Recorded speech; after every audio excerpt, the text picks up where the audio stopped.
Et une nouveauté ce soir à 21h sur France 2, Affaire conclue qui revient en prime time.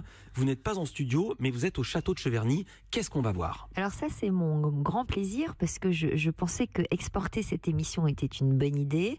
Mettre à l'honneur le patrimoine architectural français, le patrimoine régional en matière d'objets. Et là, on se trouve au château de Cheverny. C'est le château du Val-de-Loire qui a inspiré Hergé pour le château de Moulinsart. Donc c'est un très joli château. Nous avons été accueillis par monsieur le marquis, propriétaire du château, qui m'a fait l'honneur de la visite et que j'offrirai aux téléspectateurs. Et on a ouvert les portes. Attendez, vous n'allez pas offrir le marquis aux téléspectateurs? Non, la visite du château. Ah bon? Parce que votre phrase était ambiguë. Donc il y aura ces petits à côté, en dehors du concept de l'émission. Le jardin du château a été ouvert au public, est venu nombreux avec des objets qu'ils pouvaient faire expertiser par des commissaires-priseurs de la région.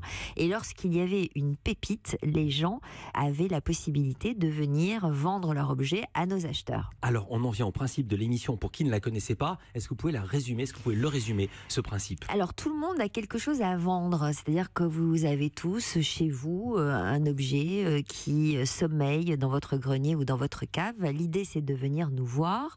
Vous venez avec votre objet.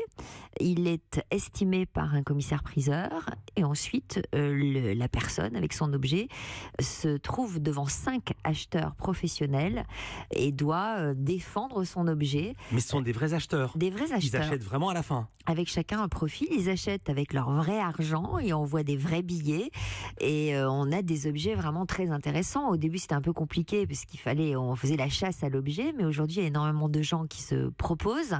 Et on a eu, par exemple, dans le tournage de la semaine dernière, un buste d'Auguste Rodin.